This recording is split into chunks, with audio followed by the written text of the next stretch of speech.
few minutes ago, I posted a 10-minute long video about the incompetence of the Trump administration and the members of his cabinet. And then I saw a clip. So one of the higher ups at the current FBI testified before Congress today about Antifa. And it went about as well as you could have expected it to go. There was a Republican congressman who questioned him and was just all in, man. Antifa is attacking ICE agents and CBP agents, and these agents are fathers and mothers, and they have children, and they just want to go home to their families at the end of the day, and they're being prevented from doing that by Antifa. And this guy from the FBI described Antifa as the number one domestic terror threat inside the United States today. An organization that doesn't exist. It doesn't exist. It's not a thing. And one of the top guys at the FBI said that Antifa is the number one domestic terror threat in the United States today, and it's not real. So first of all, it's like that gives you some idea of where the FBI's priorities are right now. They're chasing literal phantoms that don't exist. And so then Benny Johnson, Democrat who was co-chair of the January 6th committee a couple years back, he took over the questioning. And he said, where is Antifa's headquarters?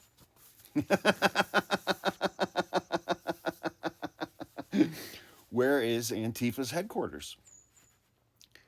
And the guy was like, well, what we're doing at the agency right now. And he's like, not asking you about that. Where in the United States is Antifa's headquarters? And he's like, well, we're building out the infrastructure. And the guy was like, where is Antifa's headquarters? And he really only had two questions for this guy. He just kept saying, where is Antifa's headquarters and how many members does Antifa have in the United States? He's like, you don't even have to give me names. Just tell me how many members Antifa has in the United States and where is their headquarters? And the guy had nothing. He had nothing because Antifa doesn't exist. And this guy from the FBI described Antifa as the number one domestic terror threat in the United States today. When the reality is that the number one domestic terror threat in the United States today, by far, is right-wing hate groups and right-wing individuals who have lost their connections to reality. I mean, study after study after study over the last 30 some odd years demonstrates so clearly that right-wing domestic terror groups are responsible for something like 85% of the political murders in the United States since 9/11, and left-wing groups are responsible for something like 13%. It's not even close. It's not even close. And it's amazing to me that, like, this is the FBI, man. This is the FBI. It's been around for 120 years or whatever. It has a culture, of law enforcement and professionalism and targeting people like MLK and targeting vulnerable Americans with fake terror plots so that they can arrest them and say, oh, we arrested a terrorist. But it's still the fucking FBI, man. And the leadership of the FBI now believes that Antifa, a non-existent organization, is the number one domestic terror threat in the United States today. But that's a two-sided coin. because if it doesn't exist, then they can just say everybody's Antifa. And Donald Trump has already issued an executive order declaring Antifa as a domestic terror organization. And he issued his, National Presidential Security Memo number 7 to go along with that. And then just a few days ago, Pam Bondi issued a memo to the DOJ about how they're going to enforce those executive orders from Donald Trump against Antifa.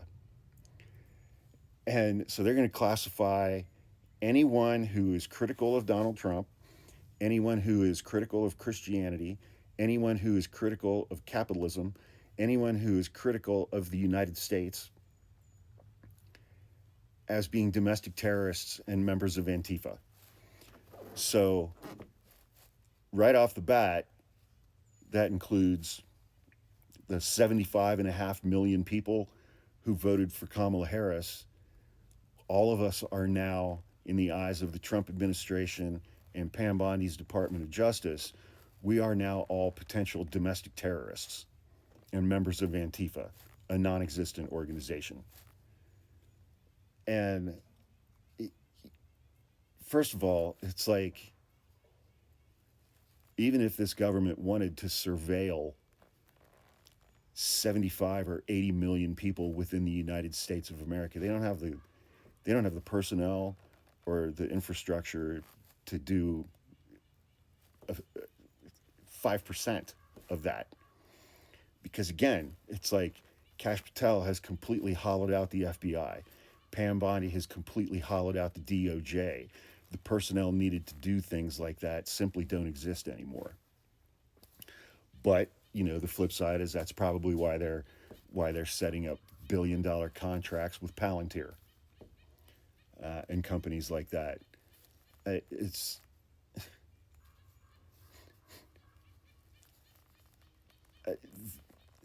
the scale of incompetence of this administration and the people in Trump's cabinet and the people in senior positions of all of those cabinet departments and agencies, their incompetence is truly difficult to comprehend. It is truly difficult to comprehend. And as I've said before, it's matched only by their malevolence and their ill intent against other Americans. Let alone Pete Hegseth, seizing a Venezuelan oil tanker for reasons, I guess. Now we're adding, felony theft to 87 counts of murder for Donald Trump and Pete Hegseth for the Venezuelan fishermen that they've murdered. And they've provided no evidence that those people were doing anything illegal whatsoever. And we just blew them up and killed them. So it's like they are incredibly incompetent because of the positions that they hold. They are also incredibly powerful, and they're just straight up murdering people. They are just straight up murdering people. And chasing Antifa. It's